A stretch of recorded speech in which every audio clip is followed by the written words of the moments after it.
कि आपकी फैमिली में अभी भी क्या कुछ ऐसे त्योहार वगैरह मनाए जाते हैं, पूजा पाठ डेली ये सब होता है? चलिए आप नहीं करते, फैमिली के और लोग क्या करते हैं अभी भी? मेरे परिवार में तो कोई नहीं करता, मतलब पूजा पाठ प्रार्थना ऐसा कुछ नहीं करता। आपके हिसाब से एक आइडियल सिटीजन को कैसा होना चाहिए? उसका वैज्ञानिक दृष्टिकोण हो और उच्च नैतिकता हो उसमें। आप राम, कृष्ण, गुरु नानक या मोहम्मद साहब, इन सबको आप कहते हैं कि ये इंसान थे, मर गए, चले गए, और मरा हुआ इंसान किसी को कुछ नहीं दे सकता, किसी के लिए कोई काम नहीं कर सकता। तो इससे आपको नहीं लगता कि अलग अलग धर्म के करोड़ों लोगों की आस्था कहीं ना कहीं आहत होती होगी? जब अंधविश्वास है तो वो चाहे भले उन किसी को बुरा लग सकता है, उसको खुद को फायदा नहीं है। मतलब अंधविश्वास एक तरह से आत्मघाती चीज है, खुद के लिए भी घातक है, देश के लिए भी आत्मघाती है। तो क्या वो करोड़ों अरबों लोग गलत है? लगभग 200 करोड़ लोग बाग हैं जो ईश्वर अल्लाह गॉड को या धर्म को छोड़ चुके हैं। मतलब विश्व की 1/4 जनता इसको छोड़ चुकी है। जहां आप चीन, जापान और नॉर्वे जैसे उच्च स्तरीय देशों की बात कर रहे हैं, वहां आप भारत को आस्था के नाम पर, धर्म के नाम पर कहां पाते हैं? अभी भारत में जैसे 2011 की जनगणना हुई थी, उसमें तो सिर्फ 33,000 लोग बाग ने अपने आप को नास्तिक दर्ज कराया था। किसी धर्म ग्रंथ में लिख दिया कि भाई ये फलाने जगह जमजम का पानी पवित्र है तो इसलिए दूध, किसी के ग्रंथ में लिख दिया गंगा पवित्र तो इसलिए कर दिया। वो कोई ऐसा इसका वैज्ञानिक उनके पास कोई तथ्य नहीं थे। तो क्या हर मंदिर, मस्जिद, गुरुद्वारा, चर्च जाने वाला व्यक्ति अंधविश्वासी है? क्या अंधविश्वास और आस्था में एक लकीर नहीं है? हाँ बिल्कुल, हर मंदिर, मस्जिद, चर्च, गुरुद्वारा, मठ में जाने, सिनेगोग में जाने वाला व्यक्ति अंधविश्वासी है। आईजी के पद पर हैं आप, तो आपसे लोग डरते होंगे। मैं कभी ऐसा इसका यूज नहीं करता पद का इस मामले में। जब आप किसी को धर्म छोड़ने को कहते हैं, कर्म कांडों के लिए बोलते हैं, या फिर आप स्पिरिचुअलिटी और आध्यात्मिकता के भी खिलाफ हैं? भाई स्पिरिचुअलिटी या आध्यात्मिकता ये भी अंधविश्वास है। भाई आत्मा परमात्मा जैसा कुछ नहीं होता। पूरे एशिया भर में आचार्य प्रशांत के फॉलोअर्स शायद सबसे ज्यादा हैं स्पिरिचुअल टीचर्स। इनको किस तरीके से देखते हैं आप? देखो अद्वैतवाद वगैरह तक ये तो अंधविश्वास ही है। एक तो क्या वो घुमा फिरा के बातें करते हैं, उनकी रील तो कई वैज्ञानिक दृष्टिकोण के हैं, लेकिन पूरा पॉडकास्ट तो उनका अंधविश्वास भरा होता है। जाकिर नाइक, शमाइल नदवी और इस तरह के बहुत सारे ऐसे मुस्लिम जो टीचर्स हैं, इनकी टीचिंग्स को किस तरीके से आप देखते हैं? मेरा तो ये सोचा है जो मदरसा शिक्षा है, गुरुकुल शिक्षा है, इन पे बैन होना चाहिए। निधि वन के बारे में आपने सुना है, जहाँ कहा जाता है कि अब भी रात में कृष्ण और राधा का वहाँ पर नृत्य होता है। चाहे राम हो, चाहे कृष्ण हो, चाहे मोहम्मद हो, चाहे ईसा हो, चाहे नानक हो, सब मर लिए। इनसे मतलब इनके से जो चमत्कार जो हो जाते हैं वो मनगढ़ंत झूठी बात है, चालाकी भी हो सकती है।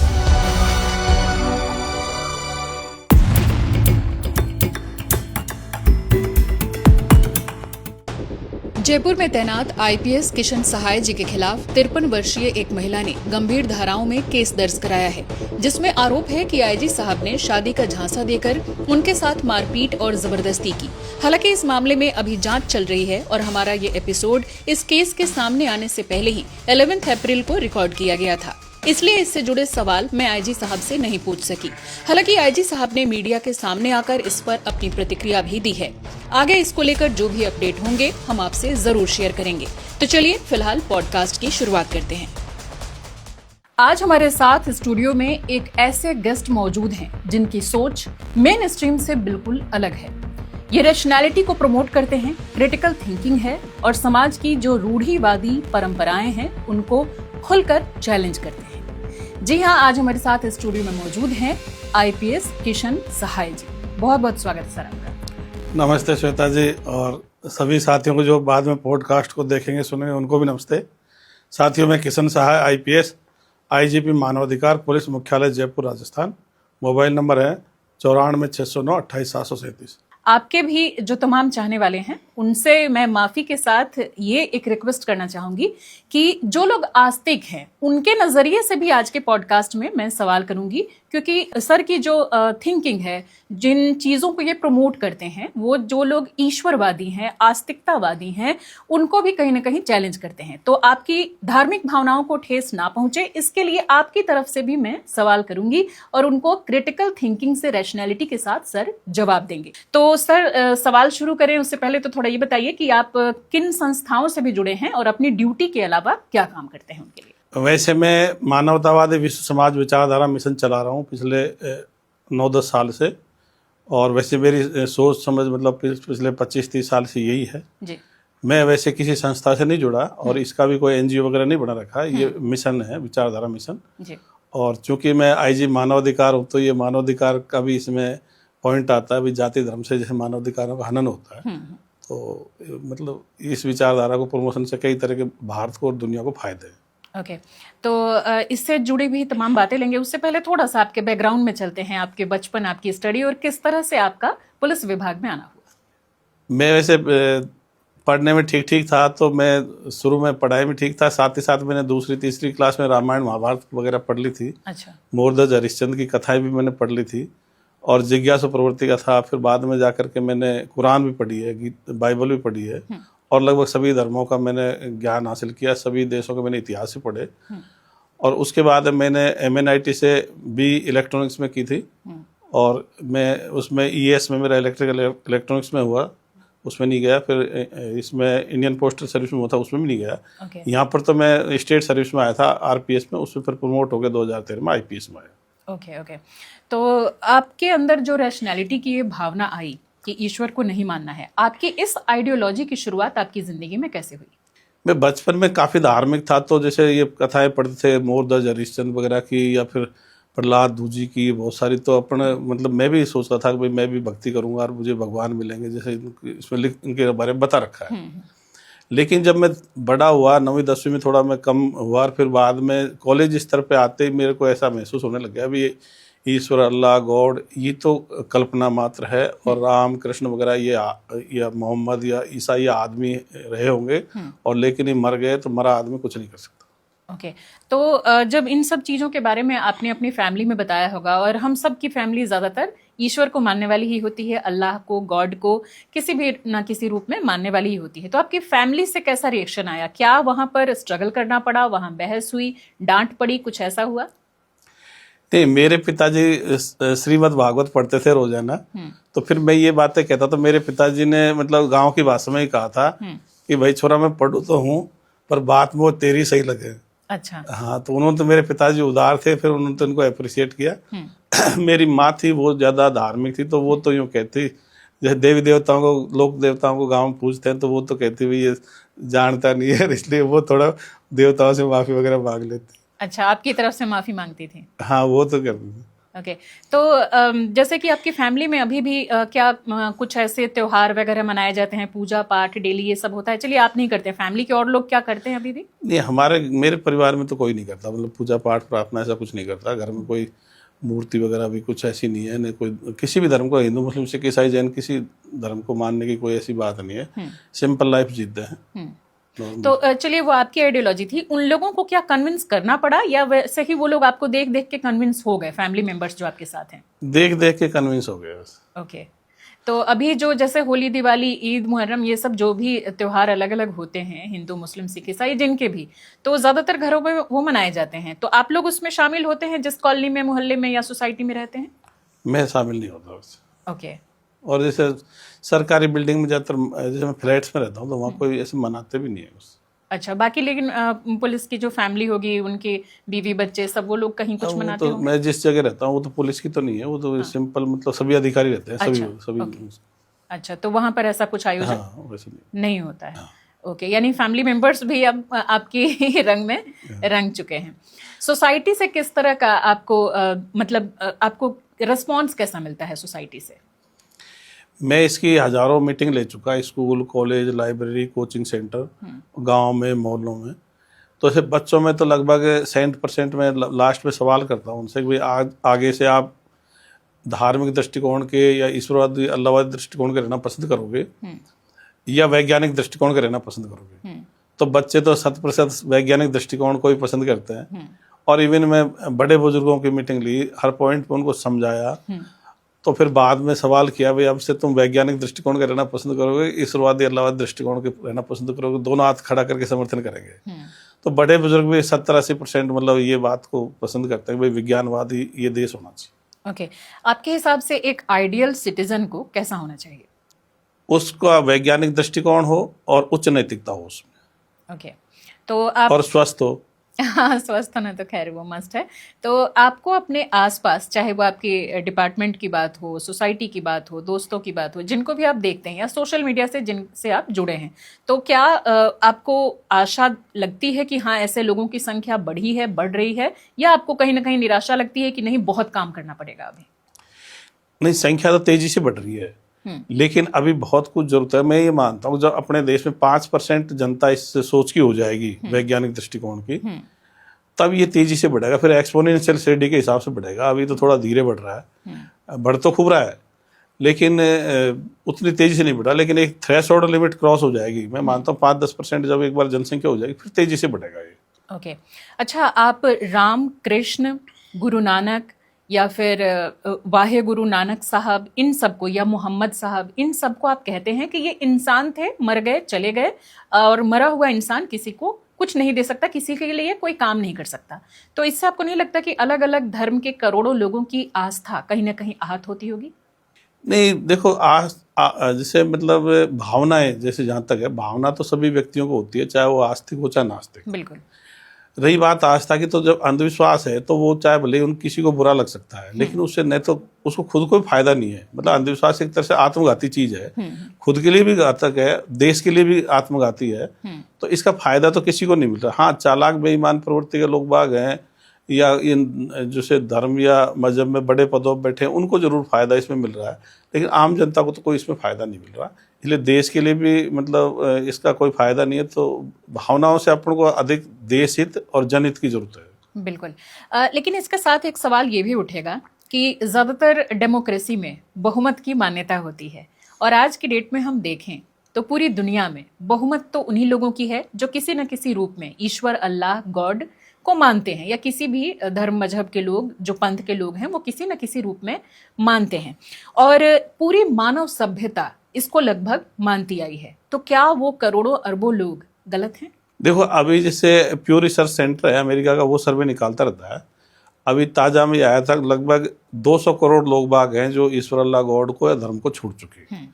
मतलब विश्व की 1/4 जनता इसको छोड़ चुकी है। 225 करोड़ के आसपास ईसाई हैं, 200 करोड़ के आसपास से इस्लाम है, और 200 करोड़ के आसपास ही हिंदुइज्म है। हाँ, नहीं, हिंदुइज्म तो 120 करोड़ के आसपास है। हाँ, जैसे नंबर 1 पे आते हैं क्रिश्चियनिटी, फिर इस्लाम, उसके बाद हिंदुइज्म, नहीं, उसके बाद एथिस्ट। आप नहीं, एथिस्ट नहीं, एथिस्ट सेकंड थर्ड मान लो इनको। अच्छा, क्यों 200 करोड़, और उसके बाद यहूदी, और फिर बौद्ध धर्म वाले भी हैं। हाँ, फिर सिख आएंगे, फिर यहूदी आएंगे, फिर बौद्ध। तो हाँ, बौद्ध थर्ड, मतलब धर्म में तो बौद्ध 180 करोड़ करीब है। तो अच्छा, एक 2016 में खबर छपी थी, अगर 9 देशों में धर्म या मजहब खत्म होने के कगार पा गया। ओके।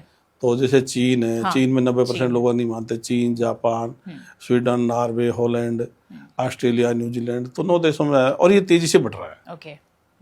इवन इफ जैसे इस्लाम में भी अब एक्स मुस्लिम के नाम से मूवमेंट चल रहा है, काफी लोग मिले हाँ, मुझे भी। और वो एक्स मुस्लिम, वो उस कुरान की और जो इसमें हदीस में जो भी ईमानवी बातें लिखी हैं या लिंग भेदी बातें लिखी हैं, उनको एक्सपोज कर रहे हैं। हाँ, और उनकी खिलाफत चलाते हैं, लोगों को जागरूक करने का भी हाँ, काम करते अच्छा, सब धर्मों में हो रहा है, हैं। क्योंकि सभी धर्म ग्रंथों में अपन ये कहते हैं भाई कुरान, बाइबल, गीता या जैन अवेस्ता या और कोई जैसे है, उनकी कोई जरूरत नहीं है, क्योंकि इनमें या तो लिंग भेदी बातें हैं या कुछ ईमानवी प्रावधान है।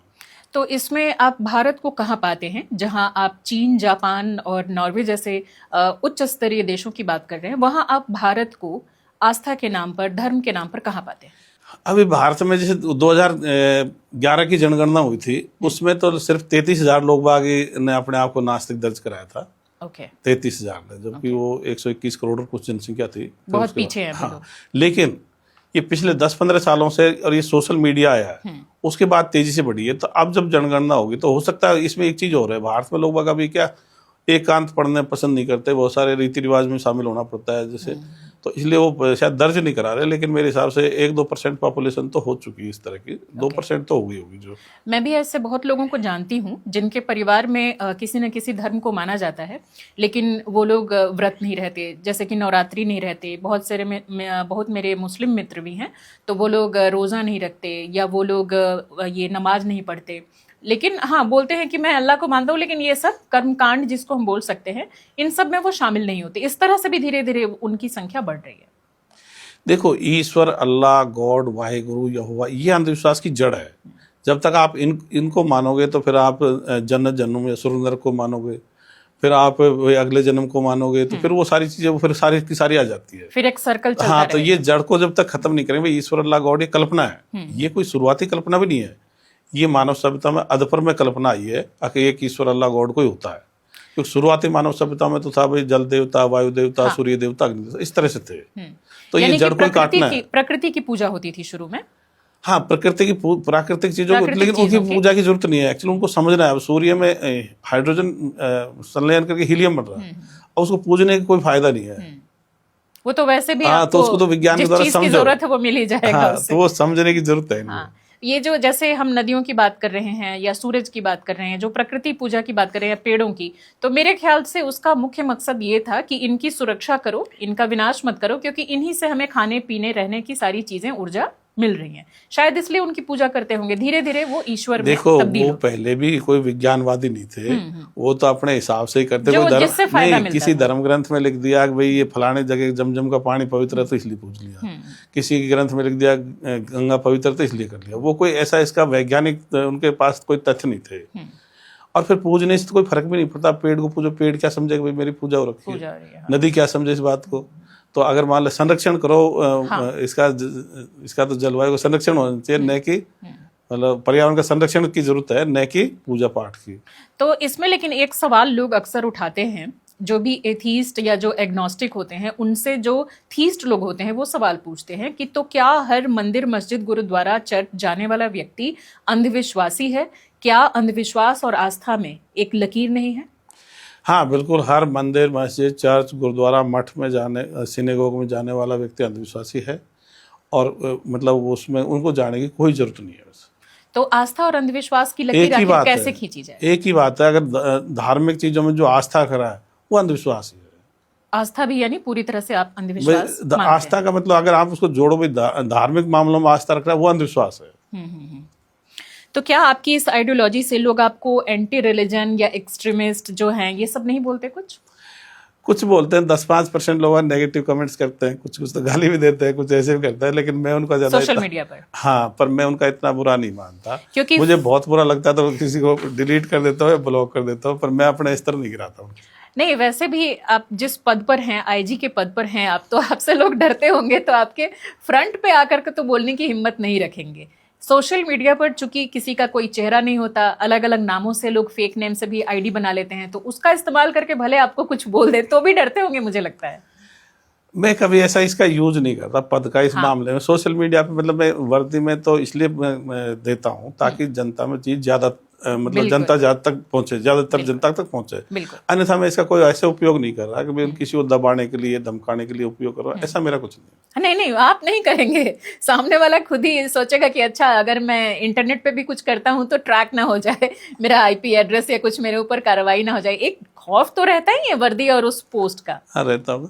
वैसे भी अपने देश में IAS IPS के भी लोग बाग इज्जत से देखते हैं, काफी इज्जत करते हैं इन पदों की और उनकी बात को तवज्जो देते हैं। मैं बता दूं, शुरू में तो मैं मेरे मतलब DP पे अपनी फोटो भी नहीं लगाई, मैं विचारधारा को लेकर करके उसका फोटो ही लगा था। फिर मैंने मेरी सिविल में फोटो लगाई, सिविल मतलब वर्दी में नहीं लगाई, फिर बाद में वर्दी में लगाई, क्योंकि वो रीच कम हो रही थी, मतलब जनता तक बात जा नहीं रही थी। तो फिर मैंने सोचा भी अपन को जनता तक बात पहुंचानी है, और ज्यादातर तो फिर लोग अपने पक्ष में तभी आएंगे, क्योंकि उस वर्दी से एक ऑथेंटिसिटी, एक विश्वास तो बढ़ता ही है। हाँ, कि अगर ये बोल रहे हैं तो उनकी बातों में कुछ ना कुछ दम तो होगा, ये सोच के भी लोग सुनते हैं। एक आम आदमी से ज्यादा आपको सुनेंगे, लोग सुनते होंगे। आपका एक्सपीरियंस क्या करता है? हाँ, बिल्कुल, उसका तवज्जो देते हैं, इसमें तो कोई दोहराय नहीं। बहुत सारे लोग तवज्जो देते हैं, वो बात को ऑथेंटिक मानते हैं। एक पॉइंट का मैं थोड़ा क्लियर कर दूं, जैसे आपने रीति रिवाज के लिए पूछा था, मैंने उस पर पूरा नहीं बताया। मेरा ये सोच है कि पहले अंधविश्वास को खत्म करो। रीति रिवाज तो कई बार क्या है कि पहले से भी चले आ रहे होते हैं। हाँ। कोई धर्म जैसे मान ले बकरीद थी तो इस्लाम से पहले भी चली आ रही थी। हाँ। तो इसलिए रीति रिवाज को लास्ट में, और रीति रिवाज में सिर्फ वो हिस्से जो अंधविश्वास है, तो इसलिए मैं रीति रिवाजों पे पहले शुरुआत में उनको ज्यादा मैं टारगेट भी नहीं करता। मेरा टारगेट तो मतलब अंधविश्वास है, और जो काल्पनिक बातें हैं या जो गुजर गए उनसे संबंधित है, उनको मैं ज्यादा कर रहा हूँ। धर्म या परंपरा का धर्म हिंदू मुस्लिम सिख ईसाई जैन को खत्म करना है, ईश्वर अल्लाह गॉड जैसा कुछ नहीं है, कोई जन्नत जन्म स्वर्ग नरक नहीं है, कोई फरिश्ते या जिन या भूत प्रेत नहीं है, देवी देवता नहीं है, अपन इनको कर रहे हैं। मैं सोचता हूँ जब ये समझ बैठ जाएगी लोगों को तो फिर जो जो जो रीति रिवाज जितना अंधविश्वास है वो वैसे ही हट जाएगा। बिल्कुल। तो आप मानते हैं कि धर्म ने इतिहास में कुछ भी पॉजिटिव रोल अदा नहीं किया, चाहे वो मोरालिटी या सोशल फ्रेम या किसी भी तरीके से?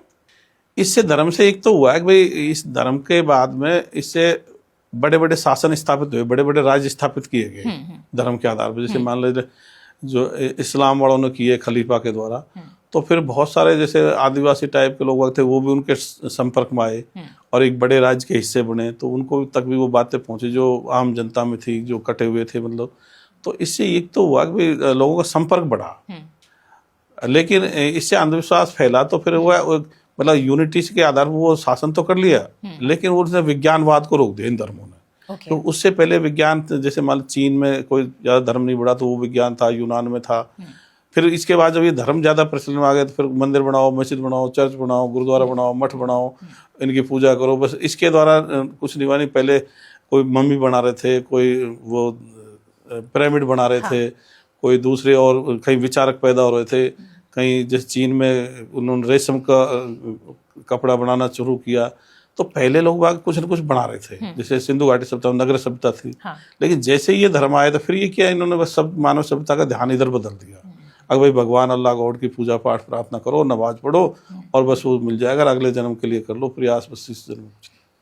ज्यादातर जो हमारे समाज में लोग हैं उनका ये मानना है कि धर्म हमारे अंदर अपराध करने की जो प्रवृत्ति है उसको रोकता है, और अगर धर्म को खत्म कर दिया जाए तो ज्यादातर लोग अपराधी बन जाएंगे, क्योंकि उनके अंदर से पाप पुण्य की जो भावना है वो खत्म हो जाएगी। आपको ऐसा लगता है? नहीं, देखो दो तरह से इसको प्रैक्टिकल देखो। सोशल मीडिया पे आमतौर पर जैसे गाली गलौच से ओछी बातें करते हैं वो धार्मिक कट्टरपंथी लोग करते हैं, धार्मिक। तो अगर मान लो उनको इस तरह की चीज होती तो उनको बोलना चाहिए, ठीक होनी चाहिए।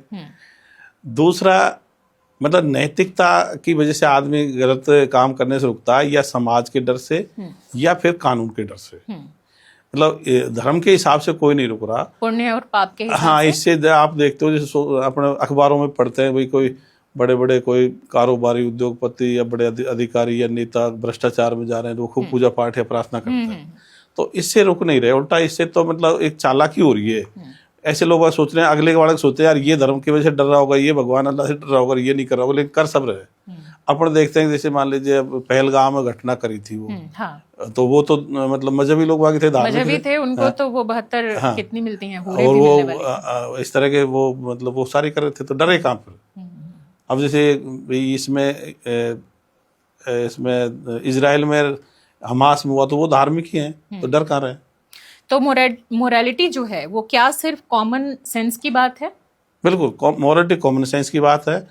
और इसमें अगर मैं ये सोचूं मेरी जगह जैसे दूसरे की जगह मैं होता अगले की जगह, तो मैं क्या मतलब क्या एक्सपेक्ट करता, क्या उससे मतलब उम्मीद करता, वैसा व्यवहार अपन को करना चाहिए।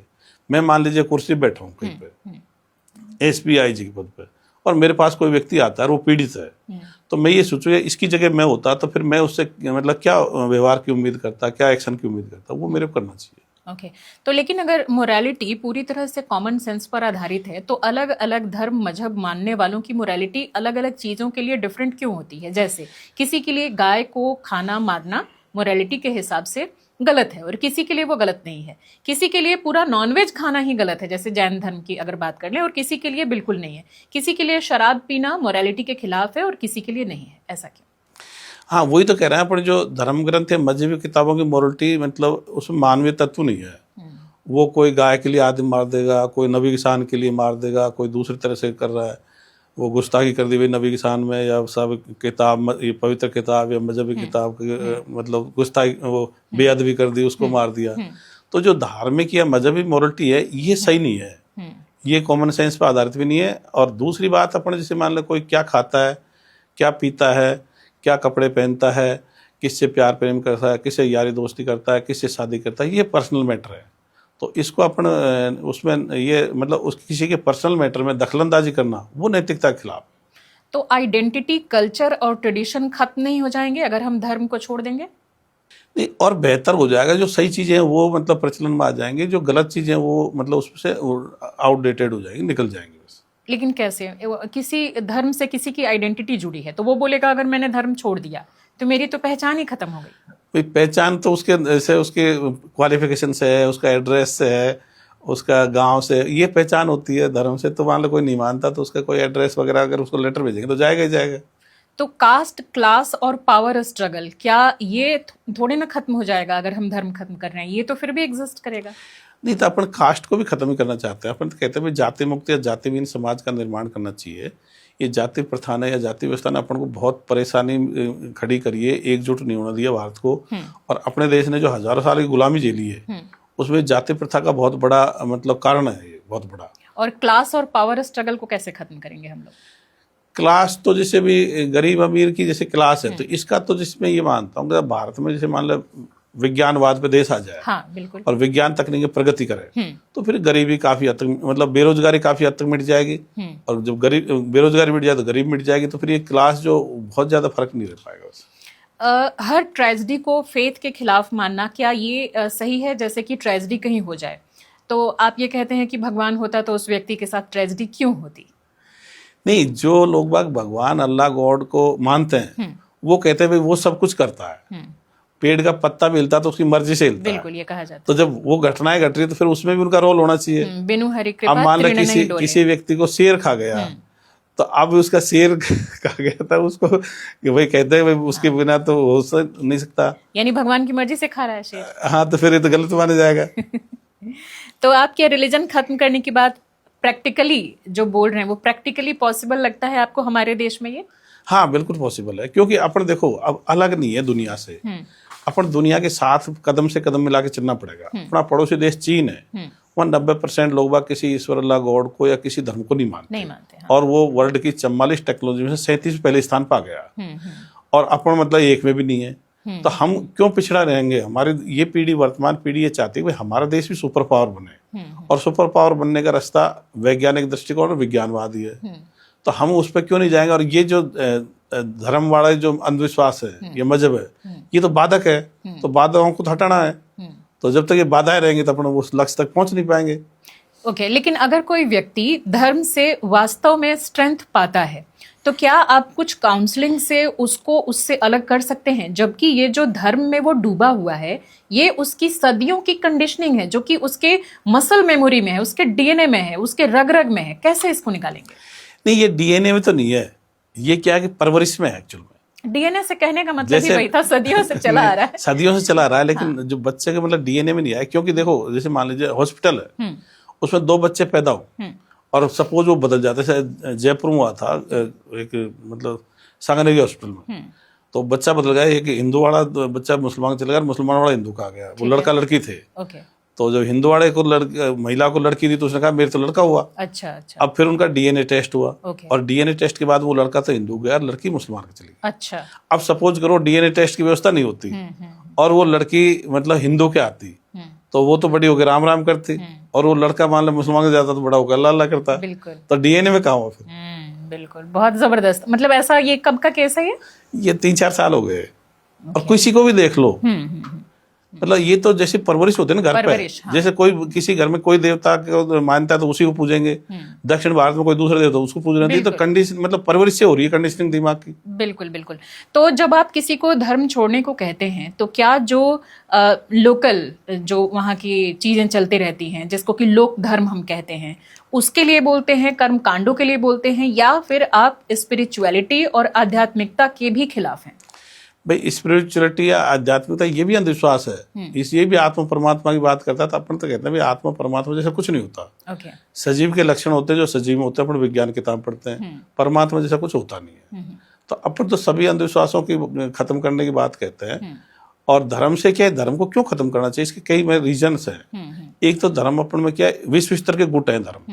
हिंदू एक गुट हो गया, इस्लाम एक गुट हो गया, बौद्ध एक गुट हो गया। अब जैसे ईरान के साथ सारे मुस्लिम वर्ल्ड के बहुत सारे लोग जुड़ गए, तो गुट है ये विश्व स्तर। तो ये गुटबाजी पैदा कर रखी है मानव सभ्यता में। दूसरा क्या है, इससे अलगाववाद की भावना पैदा होती है। मतलब दूसरों से अलग महसूस करता है आदमी। अपने धर्म वाले से तो जुड़ाव महसूस करेगा पर दूसरे धर्म वालों से दूरी महसूस करता है। तीसरा क्या, जितने भी अंधविश्वास है वो धर्म ग्रंथों में धर्म के साथ जुड़े हुए हैं, तो वो है। तीसरा क्या, लिंग भेद जो है वो भी धर्म ग्रंथों में है। तो इसलिए इनको खत्म करना इसलिए जरूरी है, इनका कोई फायदा कुछ नहीं है। हाँ, महिला पुरुष सबके लिए अलग अलग और जातियों के हिसाब से भी धर्म में भी सब बना रखे हैं नियम। अब जैसे इस्लाम में तो कह दिया भाई ये काफिर और ये दूसरे मुशरिक या वो है क्या नाम से मोमिन है, एक तो मोमिन हो गया, काफिर मुशरिक उनके खिलाफ हो गया। हाँ। हिंदू में भी जैसे वर्ण व्यवस्था हो गई, भाई ये शूद्र हो गया और ये बड़ा हो गया, तो वो क्या उल्टा एक तरह से समाज में मतलब द्वेष पैदा कर रखा है। वही ऊंच नीच वाली चीज जो ऊंच हायरार्की नीचा बना द्वेष। रखी है। अब काफिर या मुशरिक को तो वो बिल्कुल नगण्य मानते हैं, मतलब बहुत नीचा मानते हैं। तो अगर आप स्पिरिचुअलिटी को भी रिजेक्ट कर रहे हैं तो क्या मेडिटेशन वगैरह जो कि उसका मुख्य हिस्सा माने जाते हैं, कई रिसर्च बताते हैं कि उससे मेंटल हेल्थ को फायदा पहुंचता है, क्या इसको भी फिर रिजेक्ट कर रहे हैं? तो ऐसा कुछ फायदा पहुंचने से अपना कुछ इसका फायदा क्या मिला? जैसे मान लो ओलंपिक में कोई फायदा मिलता है इसका या कोई और मेंटल हेल्थ में? मेंटल हेल्थ को कैसे परखे? अपने देश वालों ने कोई ज्यादा मतलब खोज भी नहीं कर रखी भाई, जैसे भाई विज्ञान बहुत ज्यादा अपन नोबेल प्राइज जीत ली हो, ऐसा भी कुछ नहीं आ रहा। तो उसका फर्क क्या आ रहा है? हाँ, बहुत लोग वैसे बोलते हैं कि डॉक्टर ने भी मुझे कहा कि मेडिटेशन करो, मुझे काफी फायदा हुआ, मानसिक शांति मिली। भाई देखो, मानसिक शांति कैसा है, जैसे कोई समस्या आई तो उस समस्या का समाधान करने का प्रयास करो। मैं मतलब तनाव क्यों आता है, जैसे भाई एक तो यह है भाई गलती या मिस्टेक कम से कम करो, या मतलब अपराध या जो भी करते हो कम से कम करो। वो कम करेंगे तो वैसे आपको ज्यादा तनाव आएगा नहीं। फिर भी आदमी गलतियां हो जाती है, और गलती हो गई तो क्या है कि या मान ला अपन से कोई कमजोरी है तो दूसरे की मदद ले लो, और फिर भी अगर मान ला नहीं है तो झेल लो। मतलब जीवन से बढ़ के थोड़ी है, तो मतलब इतना तनाव करने की जरूरत नहीं है कि भाई कोई छोटा सा नुकसान किसी को हो रहा है तो उसके लिए बहुत तनाव करने की जरूरत नहीं है। जीवन में मतलब आप मतलब रास्ते में चल रहे हो, रोड पे आप बिल्कुल बढ़िया चल रहे हो, लेकिन कोई जरूरत दूसरा भी आपको एक्सीडेंट कर सकता है, उस गलती से भी आपको एक्सीडेंट हो सकता है। तो 70-80% जीवन तो अपने हाथ में होता है, 20-30% अपना जीवन में दूसरे भी इन्वॉल्व होते हैं, बाधा भी पैदा करते हैं या सहयोग भी करते हैं। ओके, अभी आजकल भारत देश में जहां हम एक तरफ बात कर रहे हैं कि हमें रैशनल होना चाहिए, क्रिटिकल थिंकिंग को हमें और ज्यादा डेवलप करना चाहिए, ऐसे में कई धर्म गुरु जो हैं वो करोड़ों की संख्या में अपने फॉलोअर्स लेकर के चल रहे हैं।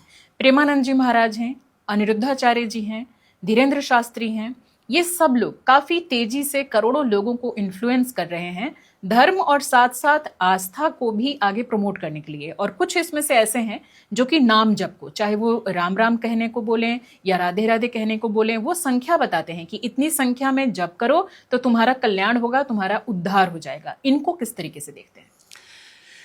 भाई ये आपने जो बात कही है ना, भारत में जैसे पहले बताते हुए 33 करोड़ देवी देवता थे, उनसे लोग मदद मांगते, वो अपने मेहरबानी करते।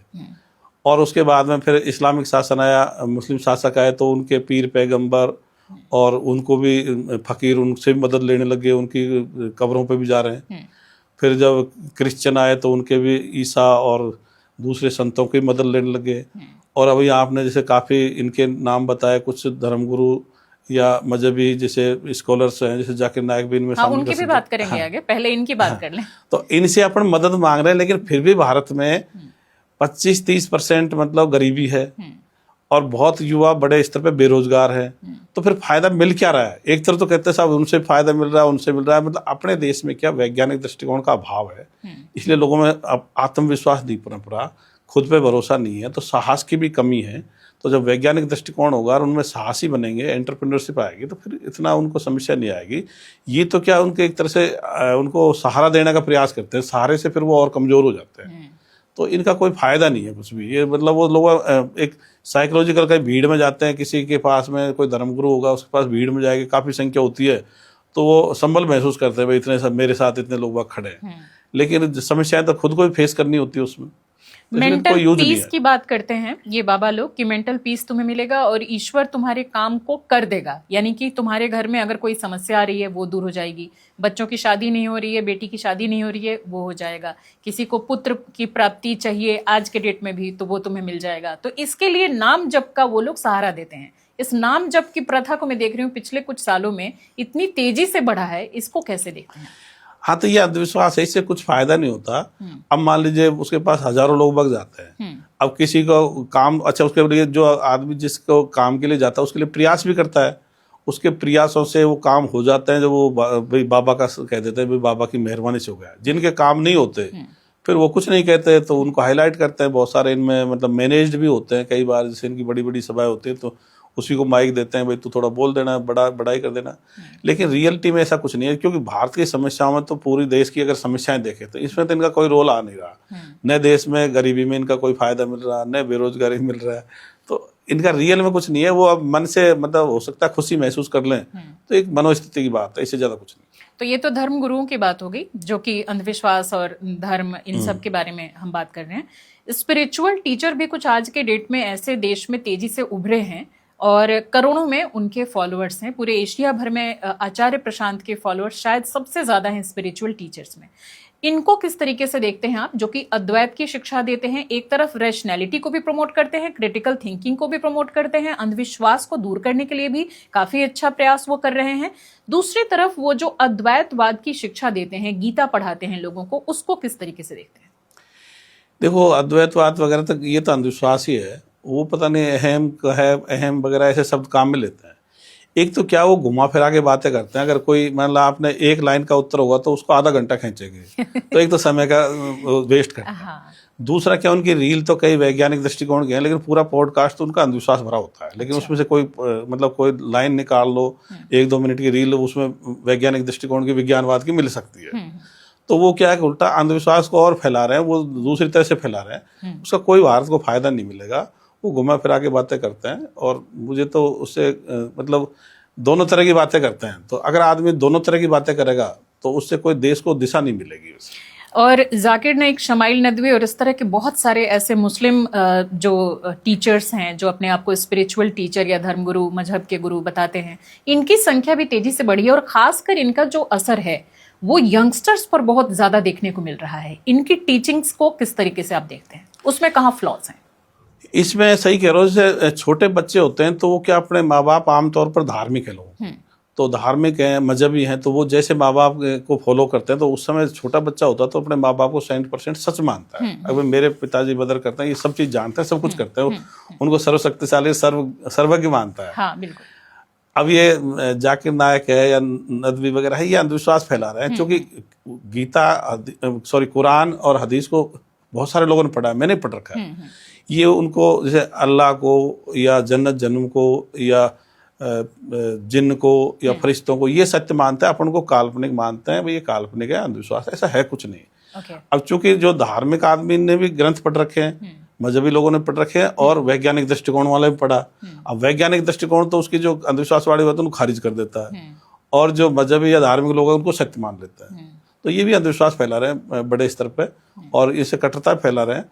तो इनको भी मतलब मैं तो ये कहता हूँ भाई, एक तो ये धार्मिक शिक्षा है, उल्टा मेरा तो ये सोच है जो मदरसा शिक्षा है, गुरुकुल शिक्षा है, इन पे बैन होना चाहिए। तो इनसे क्या, बच्चे भी धार्मिक में फिर कट्टरपंथी हो जाते हैं और अंधविश्वासी हो जाते हैं। तो इसलिए इनका भी कोई फायदा नहीं है। ये भी तरह अंधविश्वास को फैला रहे हैं, और एक तरह से वो इस्लाम की सुपीरियरिटी साबित करने के प्रयास में रहता है। जैसा भी वो नदवी था, तो उसने क्या, एक तरफ तो उससे बहस करी थी जावेद अख्तर से। तो पहले तो कह रहा था भाई धर्म ग्रंथों का सारा मत लो, मजहबी किताब, और बाद में कहने लगा भाई अल्लाह ने या खुद गॉड ने फ्री विल दी है, तो फ्री विल तो किताब से ही बता रहा है। बिल्कुल। तो एक तरफ तो चालाकी से कहता भाई उसके हमको जरूरत नहीं है। फिर उसने जो बात कही थी वो ये कही थी कि भाई हम तर्क के आधार पे साबित करेंगे कि भाई कोई इस प्रकृति को बनाने वाला है। तो उसने जो मैन मेड चीजें उनका उदाहरण, कंप्यूटर है तो कोई बनाया होगा, लेकिन अब वो पहाड़ है इसको बनाया होगा, इसका मतलब वो नहीं बता सकता, क्योंकि ये चीजें कॉज इफेक्ट थ्योरी से चल रही है, वैज्ञानिक दृष्टिकोण कार्य कारण सिद्धांत से चल रही है। वो डुअर इफेक्ट थ्योरी भाई इसका करता है और उसने बनाया। वो बॉल की बात कर रहे थे, और दूसरी तरफ फिर नेचर की भी बात। हाँ, तो बॉल तो देखो ये अपन खूब जानते हैं, जैसे मान लो मैन मेड चीजें भी अपन जानते हैं, जानवर भी जैसे कोई खुंडी बना लेता है, कोई घोंसला बना लेता है, उतना तो अपन जानते हैं। लेकिन प्रकृति वाली चीजें इनको तो मतलब जैसे मान लो अपन ने पहाड़ अभी बनते हैं, कहीं ज्वालामुखी आ रहा है तो पहाड़ बन रहा है, उसको कोई बना थोड़ी रहा है। तो पठार, नदी वगैरह ये तो अपने हिसाब से बन रही है, बरसात होती है अपने हिसाब से होती है, उसका कारण होता है। हाँ, पूरे ब्रह्मांड और सृष्टि की भी बात चल रही थी। हाँ, तो उसमें वो क्या, एक तो कई बहुत सारे लोग ये सवाल करते हैं प्रकृति को कौन चला रहा है। तो ये इसमें इस क्वेश्चन में गड़बड़ है। प्रकृति को एक यूनिट नहीं है इसको चला रहा हो। प्रकृति में एक साथ लाखों घटनाएं घटती हैं। कहीं मान लीजिए ज्वार भाटा आ रहा है, तो कहीं भूकंप आ रहा है, तो कहीं कोई प्रजनन से बच्चे पैदा हो रहे हैं, तो कहीं बरसात हो रही है। तो इनके अलग अलग कारण है। कहीं उल्का पिंड टकरा हाँ, उल्का पिंड आ रहा है, कहीं नए ग्रह बन रहे हैं। हाँ, तो इसलिए प्रकृति में बहुत सारी घटनाएं एक साथ घटती, तो कोई एक साथ कुछ नहीं करा। जो बरसात कर रहा है, अब गाय मतलब शेर है गाय को खा रहा है, तो अब ये सारे के सारे एक कैसे करेगा, तो अलग अलग कारण है उनके। हाँ, और जब तक नहीं पता पूरी चीजों का तब तक हम ये कह सकते हैं कि हमें नहीं पता। हो सकता है आगे विज्ञान इस बारे में भी कुछ और चीजें निकाले, जानकारी आए नहीं सामने। बिल्कुल, आपने सही कहा भाई, हम यही कहते हैं भाई प्रकृति के जितने रहस्य खुले विज्ञान से खुले हैं, और जो बचे हुए रहस्य वो विज्ञान से खुलेंगे। इसलिए अभी विज्ञान अभी कोई अपनी आखिरी सीमा पर नहीं आया। बिल्कुल बिल्कुल। इसलिए नहीं आया तो आज ही क्यों कहते हैं भाई अब नहीं खुले, जो बचे हुए रहस्य उनके पीछे अल्लाह गॉड ईश्वर है। बिल्कुल बिल्कुल।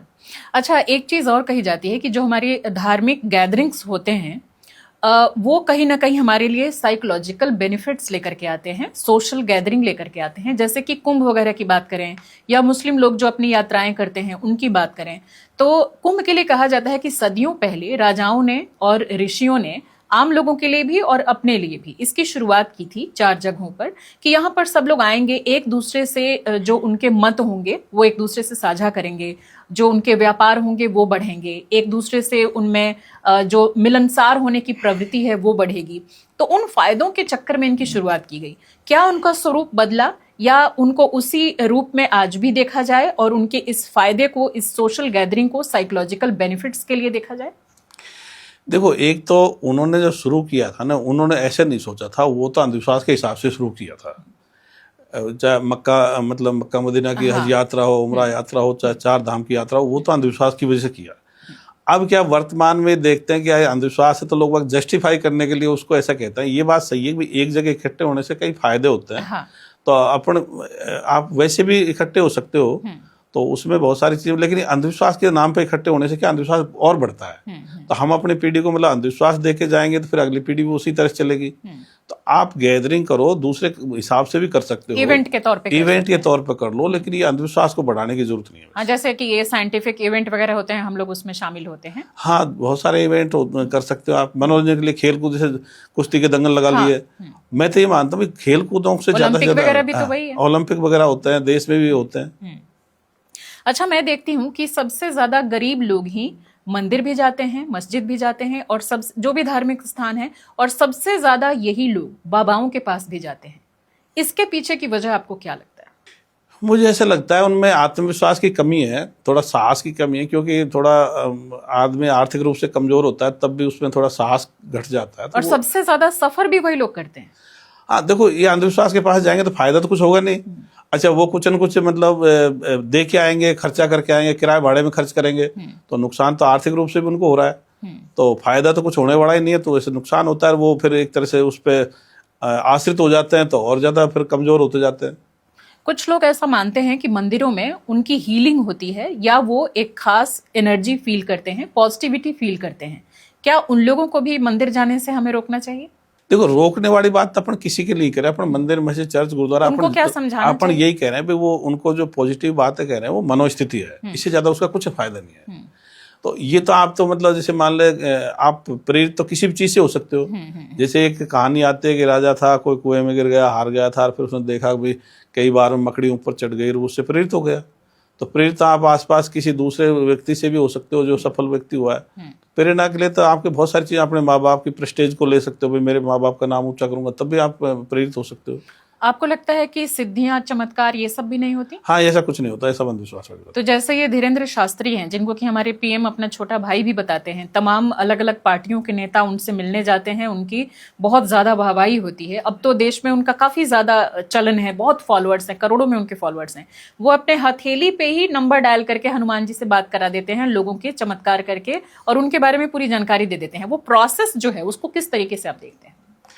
देखो, अभी वो क्या है कि उसकी ज्यादा उम्र नहीं है, तो कई बार वो ऐसी बातें भी कहता। अभी कुछ दिन पहले कहा था, वे मेरी 3 पीढ़ी को हनुमान जी की पूंछ भी नहीं दिखी, ऐसे भी वो कह रहा था।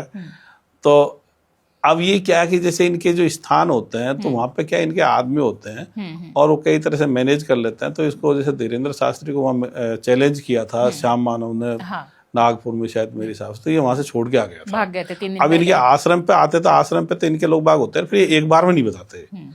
कई लोग वक्त जाते रहते हैं, जब इनके पास सूचना इकट्ठी कर लेते हैं, फिर उस हिसाब से बताते हैं। कई बार क्या होता है कि भाई इनके मतलब जैसे वो जो सुहानी साहब वगैरह है, तो वो जैसे वो जो इलेक्ट्रॉनिक गजेट वगैरह रखते हैं, हाँ, नजरों का धोखा, हाँ, वो इलेक्ट्रॉनिक गजेट रखते हैं। तो जैसे वो आदमी बोलता है तो दूसरे कमरे में बैठा आदमी लिख देता है, फिर वो गजेट पे दिख जाता है। तो ऐसे ये चालाकी टाइप करते हैं, लेकिन दूसरे के माइंड को कोई पढ़ नहीं सकता। अगर ऐसे पढ़ने लग जाएं तो फिर अपने जैसे पहलगाम में इनको सीमा पे बिठा दिया जाए, वहां से भी पढ़ो, दूसरे सारी इंटेलिजेंस गैदर कर लो। बिल्कुल बिल्कुल। जो आजकल सोशल मीडिया पर धर्म गुरु भविष्यवाणियां कर रहे हैं, बता रहे हैं कि आगे ये दुर्घटना होने वाली है, ये देश इस देश पे हमला करने वाला है, या किसी को पर्सनल चीजें भी बता रहे हैं, बहुत सारी ऐसी चीजें कर रहे हैं, और वो ये भी दावा कर रहे हैं कि मेरी कही हुई बातें सच साबित हुई हैं। कोई 80%, कोई 90%, किसी का कहना है कि मेरी 100% भविष्यवाणियां सही हुई हैं। इन भविष्यवाणियों को किस तरीके से देखते हैं, और अगर ये सही नहीं है तो क्या सरकार को इन पर एक्शन नहीं लेना चाहिए, इनको रेगुलेट नहीं करना चाहिए? देखो, एक तो भविष्यवाणी मतलब जिसका कोई बात, मतलब जैसे मान लो कोई भारत का वो मैच था ऑस्ट्रेलिया का, अब किसी ने कहा भारत जीतेगा, एक आदमी ऑस्ट्रेलिया के थे, अब दोनों में से एक तो जीतना ही था। अब जिसकी भविष्यवाणी सही होगी उसको लोग ज्यादा फॉलो करने लग जाते हैं। अब रही बात इनके खिलाफ एक्शन लेने की, तो क्या है कि अभी अपने देश में ऐसे कोई कानून नहीं बने। अभी अपन को ये करना पड़ेगा, देश में जो वैज्ञानिक दृष्टिकोण है इसको मूल अधिकार बनाना पड़ेगा, और ये जो देश को मतलब अपने प्रस्तावना में जो धर्मनिरपेक्ष लिख रखा है, धर्मनिरपेक्ष राष्ट्र या पंथ निरपेक्ष राष्ट्र या सेकुलर राष्ट्र, उसकी जगह अपन को विज्ञानवादी राष्ट्र लिखना पड़ेगा। क्या चाइना में भी ऐसा ही होगा? शायद वहां शायद किसी धर्म को मानने का वो मना है। मना है। पर्सनल स्पेस में मान सकते हैं, शायद ऐसा है। हाँ, ज्यादा वहाँ मतलब सार्वजनिक रूप से मना कर रखा उन्होंने। जैसे जो उइगुर मुसलमान थे उनके भी ज्यादा मस्जिद वगैरह वो हटवा दी, उनके बुरके भी हटवा दिए, उनकी दाढ़ी वाड़ी भी हटवा दी, उनके रोजे वगैरह भी बंद करवा दिए। तो आपको लगता है कि भारत जैसे देश में ये कभी भी पॉसिबल हो सकता है कि धर्मनिरपेक्ष की जगह रैशनल या साइंटिफिक कंट्री घोषित की जाए? हाँ, बिल्कुल होगा। अब देखो तेजी से बढ़ रहे हैं, और मुझे तो भी या तो अब देश में जो जनता है वो बदलाव चाह रही है, या तो जो वर्तमान पार्टी ये इसको अपना ले, नहीं फिर इसके आधार पर फिर नई राजनीति भी पैदा हो सकती है। अगर ये नहीं करेंगे तो लोग बाग इससे उकता भी रहे हैं, मतलब ये पीक टाइप आ गया, अब ये डाउनफॉल जाएगा, अब विज्ञानवाद की तरफ देश मुड़ना चाह रहा है। ओके, क्या किसी पॉलिटिकल पर्सन का धार्मिक होना, मजहबी होना, उसके अपने निर्णय लेने की क्षमता को भी इफेक्ट कर सकता है? हाँ, कहीं ना कहीं से इफेक्ट करेगा, कर सकता है। कर सकता है। तो हमें ये उम्मीद करनी चाहिए कि हमारे जो पॉलिटिकल लीडर्स हैं वो कम से कम रैशनल हों, साइंटिफिक बातें करें, मंदिर मस्जिद गुरुद्वारा जाना अपना थोड़ा कम करें, या फिर उनको एक डर है कि अगर ऐसा नहीं करेंगे तो ज्यादातर लोग जो कि मान रहे हैं धर्म को वो उनके पीछे नहीं आएंगे, उनको वोट नहीं करेंगे। हाँ, ऐसा उनको डर हो सकता है, इसलिए वो इसमें उनको बदलने में जोर तो आएगा। जो पहले से भी घोषित रूप से धार्मिक या मजहबी बने हुए हैं, अब वो अपने आप को रैशनल घोषित करते तो उनको जोर तो आएगा ही आएगा। लेकिन अगर वो नहीं कर पाएंगे तो फिर नई राजनीति भी आ सकती है इसमें। ओके, तो क्या धर्म हमें वास्तव में बैकवर्ड बनाता है, हमें तार्किक होने से रोकता है? बिल्कुल। कोई अपन को 2500 साल पहले जाता है, भाई उसके बाद कोई ज्ञान आया तो उसकी जरूरत नहीं है। कोई कहता है 2000 साल पहले जो किताब लिख दे वो फाइनल है, कोई 1500 साल पहले, कोई 500-600 साल पहले, तो पीछे तो ले ही जाता है। तो मतलब जो रेशनल थिंकिंग है वो तो वर्तमान की बात करती है, जितना ज्ञान आ गया उसको और ऐड करो, लेकिन जो धार्मिक लोग आ गए उनकी किताब में लिख दिया उसके बाद किसी ज्ञान को ऐड ही नहीं करते। तो क्या ये विचार आम जनता के लिए बहुत रेडिकल हैं? रेडिकल तो हो सकते हैं, लेकिन अब जबकि इसमें एक चीज है, जो शुरू में जो व्यक्ति सुनता है उसको बहुत अटपटा लगता है, बुरा लगता है, लेकिन जब वो बार बार सुनता है तो फिर क्या उसके सुनने का हैबिचुअल हो जाता है, वो अभ्यस्त होता है, और जब हैबिचुअल होता है रोज रोज फिर उसमें सोचने भी लग जाता है, और जब सोचने लग जाता है तो उसको लगता है आसपास तो घटना इसी तरह से घट रही है, जैसे वो धर्म ग्रंथों में मजहबी किताब लिखी वैसे कोई घटनाओं का मेल नहीं खा रहा, तो फिर वो सोचते सोचते मतलब उनमें से फिर अपनी तरफ आ रहे हैं लोग। ओके, तो जस्टिस का अल्टीमेट सोर्स क्या है अगर गॉड नहीं है? ये लोग सवाल कर सकते हैं। जस्टिस का तो देखो, मान लो अपने किसी के साथ अन्याय हुआ तो पहली बार तो वही प्रोटेस्ट करेगा, वही बदला लेने का प्रयास करेगा। अगर उसका पार नहीं पड़ेगी तो जैसे मान लो किसी गांव में तो समाज भी रहता है, वो गांव वाले भी उसका मतलब विरोध करते हैं, अन्याय के खिलाफ खड़े हो जाते हैं। उसके बाद में कानून है, उसके हिसाब से फिर सजा मिलती है। तो यही चीजें हैं जो मतलब जस्टिस के लिए है। दूसरा आदमी अगर नैतिकता होगी तो आदमी इनजस्टिस करेगा नहीं, इनजस्टिस नहीं करेगा। हमारा देश ऐसा है, यहाँ इतनी घटनाएं होती हैं और इसके बावजूद भी लोगों को जल्दी इंसाफ नहीं मिल पाता। ये आप खुद उस सिस्टम में हैं तो मुझसे बेहतर आप जानते होंगे। लोगों को फिर कहीं ना कहीं जब इंसाफ नहीं मिल पाता या वो उस दरवाजे तक पहुंच ही नहीं पाते, उनकी पहुंच ही नहीं होती, तो ऐसे में उनको बस एक ही उम्मीद रहती है कि भगवान इसका बदला लेगा या भगवान इंसाफ करेगा। ये वाली जो लाइन है ये मैंने भारतीयों में बहुत ज्यादा सुनी है। आपको नहीं लगता कि अगर हम उनसे भगवान ही छीन लेंगे तो उनकी ये उम्मीद भी छीन लेंगे? नहीं, देखो न्याय कम मिलता है, उसका 2-3 ये कारण है। एक तो अपना जो देश में अपना समाज है, हाँ। जो समाज में मान लो नैतिकता का काफी कमी है। हम्म। तो चाहे पुलिस वाले हों, चाहे नेता हो, चाहे जुडिशरी वाले, हाँ। उनमें भी उतनी नैतिकता जितनी समाज में। भ्रष्टाचार बहुत है। हाँ, भ्रष्टाचार, बेईमानी, पक्षपात, ये सब बहुत है। हाँ। तो चूंकि जो समाज में गड़बड़ है तो वो तो सब जगह झलकेगा। वो मतलब अन्याय में भी वो उतना ज्यादा सख्ती से नहीं लेंगे। इसके साथ साथ जो वैज्ञानिक दृष्टिकोण का अभाव है, तो समझ के भी कमी है। कई बार भ्रष्टाचार नहीं होता पर समझ का भी घाटा होता है, तो इसलिए नहीं होता। लेकिन आप ये सोचते हो कि भगवान बदला लेगा, ऐसा तो कुछ नहीं होगा। भगवान इंसाफ करेगा। भगवान तो जैसे कुछ ऐसा है नहीं जो इंसाफ करेगा। ये तो अपन को समाज बदलना है। जो समाज बदलेगा तो फिर लोग क्या। दूसरी बात क्या है कि अभी जो गवाह होते हैं वो भी आमतौर पर डर जाते हैं या तो डर जाते हैं। जो गवाही नहीं देगा तो फिर न्याय कैसे होगा। या फिर यूं सोचते हैं यार मैं क्यों दूसरे के लिए परेशानी उठाऊं।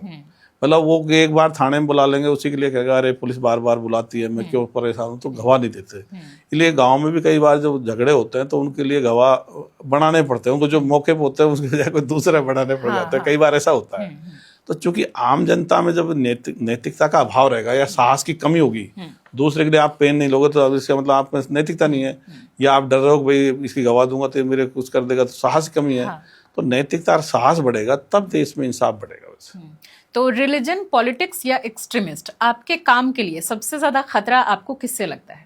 मुझे तो खतरा नहीं लगता। धीरे धीरे उल्टा अपने देश को तो बदलाव होगा ही होगा। तो सब मिलकर के मुझे तो लग रहा है जो वर्तमान में नेता हैं ये भी बदलेंगे। वो भी, क्योंकि उनको भी सब जाति धर्म के लोगों के पास जाना पड़ता है। हाँ, ये जो है जो जातिगत संगठन बने हैं, जैसे सेनाएं बनी हुई है, जैसे करणी सेना, भीम सेना, तेजा सेना, जो देव सेना, बहुत सारी सेना है, परशुराम सेना जो है, ये लोग बाग जरूर कट्टरपंथी है। या जैसे मतलब लश्कर तौबा वगैरह, जैसे मुसलमानों में काफी सिम्मी फिम्मी बना रखी है। तो ये कट्टरपंथी ज्यादा है। तो इन पे तो उल्टा बैन होना चाहिए। ओके, आपके डिपार्टमेंट से आपके काम को लेकर के कभी कोई बैकलैश मिला? नहीं, मेरे से तो मतलब काम के हिसाब से तो मेरे से जनता भी ठीक रही, अधिकारी भी ठीक रहे, ऐसे मुझे कोई दिक्कत आई। जैसे कि आप लोगों को धर्म वगैरह छोड़ने, ईश्वर को न मानने को लेकर के बोलते हैं, तो इस पर आपके डिपार्टमेंट से क्या सहयोग मिलता है? बैकलैश तो चलिए आपने कहा कि नहीं मिलता, क्या सपोर्ट मिलता है? नहीं, वो तो न्यूट्रल है, कोई सपोर्ट भी नहीं मिल रहा मुझे, न कोई ज्यादा नुकसान वगैरह ऐसा भी कुछ नहीं हो रहा। ये तो इस बारे में वो कुछ अपना कोई कमेंट्स नहीं आते। ओके, मानवतावादी विश्व समाज जो आप बनाना चाहते हैं, इसको किस तरीके से ग्राउंड रियलिटी में आप इम्प्लीमेंट कर रहे हैं, उसका प्रोसेस थोड़ा बताइए। देखो, जैसे मतलब पहले की चीजें वो तो परिवेश में आ जाती है, धर्म मजहब की बात है। हाँ। ये नई चीज है, तो ये तो इसका तो प्रचार प्रसार तरीका है। तो अपने जैसे मीटिंग, हजारों मीटिंग ले ली, फिर सोशल मीडिया पे लिख रहे हैं, फेसबुक पे लिख रहे हैं, और यूट्यूब पे भी है और इंस्टाग्राम पे भी है। तो इसको ज्यादा से ज्यादा लोगों तक जा रही है। तो मेरे से मतलब भारत के हर मतलब जगह जगह से फोन मैसेज आते रहते हैं, और लोग वाग इसको बहुत लाइक कर रहे हैं। और जैसे मैं राजस्थान से हूँ, तो राजस्थान में मतलब 70-80% गाँव के लोग वाग मेरे से जुड़े हुए हैं। ओके। और वो खुद सोचना चालू कर रहे हैं। ओके, तो आपकी जो साइंस बेस्ड आइडियोलॉजी है, क्या एक नई तरह का ये बिलीफ सिस्टम नहीं खड़ा कर रहा है? नहीं, ये तो बिलीफ नहीं, तो रियलिटी कर रहा है। ओके, बिलीफ सिस्टम के खिलाफ। मतलब ऐसा ना हो कि हम एक धर्म को खत्म कर रहे हैं। नहीं, इससे तो मतलब इसमें देखो, उसमें तो और क्या एक नया कल्ट हम शुरू कर रहे हैं, बोल रहे हैं, इन्फोर्स कर रहे हैं कि नहीं तुम्हें ऐसा करना है। एनफोर्स जैसा कुछ नहीं है, अपन तो मतलब प्रोपोगेट कर रहे हैं। हाँ। प्रचार प्रसार कर रहे हैं। पर इसमें वो चीज आएगी नहीं, क्योंकि विज्ञानवाद की बात करेंगे तो कोई भी कर लो, इसमें सब बराबर हो जाता है। एक बार जैसे समझ बैठी, इसमें कोई फॉलोवर वाला सिस्टम नहीं है। हाँ। इसमें लीडरशिप तो होगी। हाँ। भाई कोई विचारधारा चलाएगा, उसके भी लीडरशिप तो होती है। होंगे, हाँ। लेकिन इसमें फॉलोवर उतना उस तरह का नहीं है। अगर भाई उसको जैसे कल्ट में होता है, धर्म होता है कि यहाँ आपको ये आना है, ये करना है, इस तरीके से आपको ये पूजा करनी है, या ये कल्ट को फॉलो करना है। मतलब इसमें क्या सब बराबर हो, जिसके समझ बैठ गए वो बराबर हो जाता है। उसमें वो क्या बड़ा पद पर रहता तो वो बड़ा ही माना जाता है। ओके, आपने कास्ट और सरनेम को भी डिसॉल्व करने की बात की, जो कि B.R. अम्बेडकर साहब ने भी कहा था, एनिहिलेशन ऑफ कास्ट। आपको क्या लगा, कितने लोग इससे सहमत हुए, या कितने लोग अभी आपके साथ जुड़े हैं और इसको भी खत्म करने के लिए सहयोग मिल रहा है? ये सही कह रहा हूँ मैं तो। जैसे मान लो जहाँ रहा, तो जैसे नेम प्लेट होती है हमारे पुलिस वालों के पास, तो नेम प्लेट पे भी सरनेम वगैरह था तो वो तुड़वा दी है, दूसरी उन्होंने बना ली। और मेरा ये भी था कि भाई अपने जैसे ऑफिस के बाहर भी जैसे है, तो वहाँ भी वो नाम के साथ जाति नहीं लिखे हैं। क्योंकि इससे क्या कि जैसे मान लो कई बार थानेदार है, अब कोई पीड़ित आदमी आ गया और जो उसके साथ मारपीट करी है वो उसी जाति का है। तो उसमें उतना विश्वास नहीं बन पाएगा, उसकी तरफ ये देखेगा तो इसकी जाति का है। क्यों अपने देश में जाति व्यवस्था में लोग अपनी जाति के लोगों पे ज्यादा विश्वास करते हैं, दूसरी जाति के लोगों पे कम विश्वास करते हैं। तो इसका काफी फायदा मिला। लेकिन इसमें क्या है, ये बड़े स्तर पे और इसकी जरूरत है। जो बड़े नेता हैं, बड़े अधिकारी हैं, उनको भी ये पहल करने की जरूरत है। तो जितना इसका ज्यादा प्रचार प्रसार होगा तो उससे क्या उनको भी फायदा है, जनता को फायदा है। अपने डिपार्टमेंट में आप लोगों को बोलते हैं कि सरनेम वगैरह ना यूज करें? हाँ, मैं तो कभी किसी का आदेश भी निकाला तो मैं उनके किसी के भी सरनेम नहीं लगाता। लेकिन आपके नाम में है शायद, ये सहाय आपका सरनेम है? नहीं, ये सरनेम नहीं, ये सेकंड नेम है। कई बार कंफ्यूजन हो जाता है। अच्छा, ये क्या है मतलब? जैसे रामलाल हो गया तो राम फर्स्ट लाल, इससे क्योंकि मैंने सहाय कहीं सरनेम भी शायद देखा। अब जैसे श्वेता जाया तो मैं तो सरनेम नहीं लगाती। लेकिन आपका वाला सरनेम कहीं मुझे लगा कि सहाय कहीं मुझे मिला है। नहीं, ये जैसे राम किशोर हो गया। अच्छा, वैसे है? हाँ, ऐसा तो बहुत अच्छी बात है। क्योंकि आप खुद वो काम जब तक नहीं करेंगे तो दूसरों को नहीं बोल सकते। तो मैं तो पहले से भी नहीं लगाता। सरनेम और गोत्र हटाने की जो बात है, ये लोग कहीं ना कहीं से वास्तव में डिस्क्रिमिनेशन कम होता है। लेकिन सरफेस लेवल पर इसको कैसे चेंज करेंगे? क्योंकि गोत्र से ही तो लोग अपनी पहचान बताते हैं, शादियां करते हैं, कुंडली मिलाते हैं। नहीं, देखो, वहाँ शादी में वहाँ जरूरत है, वहाँ आप देख सकते हो। लेकिन हम तो सार्वजनिक रूप से बात कर रहे हैं, जहाँ आप नौकरी कर रहे हो और जैसे मान लो आप किसी ऑफिस में हो तो लोग बाग जैसे शर्मा जी, गुप्ता जी, चौधरी साहब, मीणा साहब, यादव जी, ऐसे नाम से लेने के बजाय हम कहते हैं फर्स्ट नेम से यूज करो। अब आप जैसी जाति का नाम लोगे तो मतलब खुद की जाति दूसरी जाति में ऑटोमेटिक फर्क हो जाता है। तो जैसे उसका दूसरा भी उसका नाम में सरनेम सुनते ही लोगों के थोड़ा चक्कर पड़ता है, गोत्र हो चाहे जाति हो। तो इससे फायदा बजाय एक मतलब उससे एक जाति से आप जुड़ते तो और उसको कटते भी हो। ओके, लेकिन अगर सरनेम और जो आइडेंटिटी है, जो उनका गोत्र है, जो उनकी पहचान है, कास्ट है, उसको अगर हम हटा दें तो फिर रिजर्वेशन सिस्टम का क्या होगा? हाँ, रिजर्वेशन सिस्टम का ऐसा है, रिजर्वेशन जैसे मान लो आप लोग कहते हैं जाति के आधार पर है, तो अपने ये कह रहे हैं जाति की व्यवस्था खत्म करेंगे। जब जाति व्यवस्था मतलब 60-70% खत्म हो जाएगी, तब आरक्षण को मतलब गरीबी अमीरी के आधार पर कर सकते हो, कोई दूसरे तरीके कर सकते हो। भाई जैसे जो भी कोई देश का मुखिया होगा या संसद होगी तो गरीब कमजोर का ध्यान तो रखेगी। अब गरीब कमजोर का ध्यान रखने के लिए कोई भी तरीका अपना सकते हैं। अब चूंकि उसमें ऐसी जाति के आधार पर लोगों के साथ डिस्क्रिमिनेशन हो रहा है या तो इसलिए जाति के आधार पर रखा हुआ है। तो ये फिर जब, लेकिन पहले जाति व्यवस्था बदले तो सही, जब आप तो मतलब एक कदम तो चले नहीं और पहले से उसका करोगे तो बैठेगा नहीं। हाँ, वो मतलब ध्यान पहले इधर देना, पहले तो ध्यान अपन को जाति व्यवस्था को लूज करना है, इसको कमजोर करना है। जब 50-60% लोग इस तरह सोच के हो जाएंगे, अगर हम जाति को नहीं मानते, तब उसमें कानून में बदलाव तो बहुत आसान है। और इंटरकास्ट मैरिजेस वगैरह भी इसको बढ़ावा दे सकते हैं। हाँ, जो मनपसंद शादी करते हैं तो उसमें बाधक नहीं बने। मतलब मैं तो कह रहा हूँ बाधक नहीं बनेंगे। तो जैसे मान लो सब बच्चे, सब जाति धर्म के बच्चे एक साथ स्कूल कॉलेज में पढ़ रहे हैं, ऑफिसों में काम करते हैं, तो संपर्क में आते हैं, तो फिर जिनके जो जम जाएगा तो शादी कर लेंगे, तो उसमें बाधक नहीं बने, वो ऑटोमेटिक मिल जाएंगे। तो क्या स्कूल लेवल पर ही अगर हम बच्चों को इसको एक स्टडी में शामिल कर दें सब्जेक्ट के तौर पर, तब क्या सबसे ज्यादा फायदा नहीं हो सकता? क्योंकि उनका दिमाग उस समय सबसे ज्यादा रॉ होता है, रैशनल होता है और क्रिटिकल थिंकिंग वाले होते हैं बच्चे। बिल्कुल छोटे क्लास से ही अगर हम इनको पढ़ाना शुरू कर दें और 10th तक 12th तक पढ़ाएं, तो क्या ये ज्यादा फायदा नहीं होगा? बिल्कुल। अभी अपन जैसे रेशनल कबीर को, नानक को, कबीर वगैरह को पढ़ाते हैं। अब लेकिन कबीर तो निराकार ईश्वर को मानता था। हाँ। अब अपन को वैज्ञानिक दृष्टिकोण को पढ़ाने की जरूरत है। मानवतावादी विश्व समाज की विचारधारा है, इसका चैप्टर अगर आ जाए तो बहुत बढ़िया हो जाए। अब अपन को आगे बढ़ने की जरूरत है। अपन क्या वो पुराने उनको पढ़ा करके भाई कबीर ने कह दिया तेरा साईं तुझ में जाग सके, तो अपन उसी बात को अभी उसको सबसे मानते हैं, ये सबसे रेशनल है। अभी तक के हिसाब से वो सही में सबसे रैशनल है। लेकिन अब अपन को और आगे बढ़ना है, और आगे अब ईश्वर अल्लाह गॉड इनको निराकार को भी खत्म। हाँ, निराकार को भी खत्म करना। तो एजुकेशन सिस्टम में इस बदलाव को लेकर के कभी कहीं किसी भी स्तर पर सरकार से या सिस्टम बनाने वालों से कोई आपकी बात हुई है? मैं मिला था, कलराज मिश्र जी से मिला था एक बार, तो जो राज्यपाल थे राजस्थान के।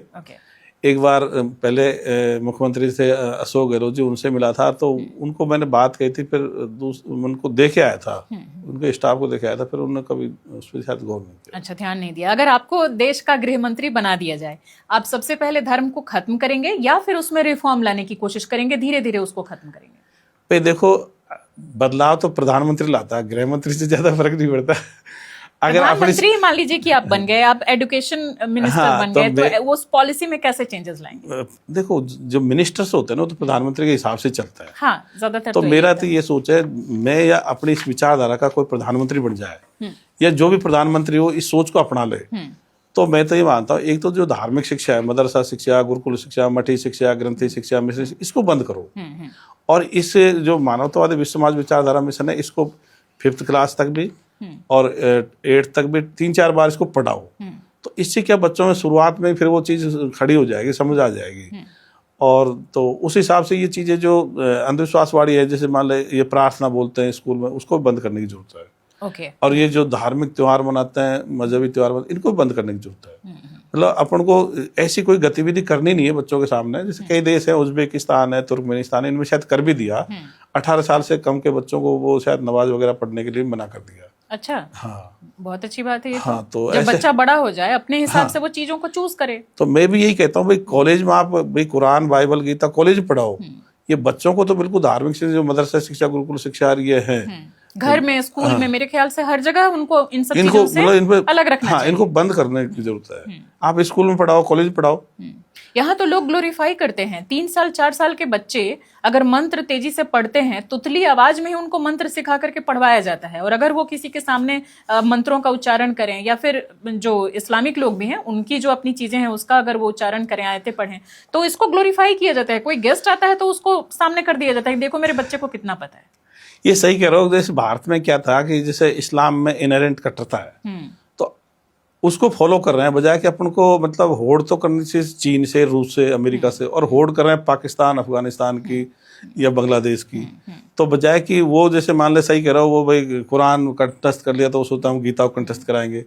तो अपन मतलब बैक मतलब गियर लगा दिया समाज के, बजाय कि वैज्ञानिक दृष्टिकोण पाएंगे तो उसमें सब जाति धर्म के लोग आ जाएंगे, सभी धर्मों के, सभी मजहबों के लोग आ जाएंगे। तो इधर लाने की जरूरत है। तो शिक्षा में बदलाव की बहुत जल्द ही जरूरत है। बहुत सारे लोग जो एथीस्ट वाले वीडियोस होते हैं उनके नीचे आके तरह तरह के चमत्कारों की बात करते हैं कि इसके बारे में बोल के दिखाओ। 1995 में गणेश जी ने जो दूध पिया था, देश भर में जो तहलका मचा था, उस पर छोटी सी टिप्पणी। भाई देखो, अपन बचपन से देखता रहे भाई, ठोस में द्रव घुस नहीं सकता, या तो उसमें कोई छेद करोगे तो जाएगा।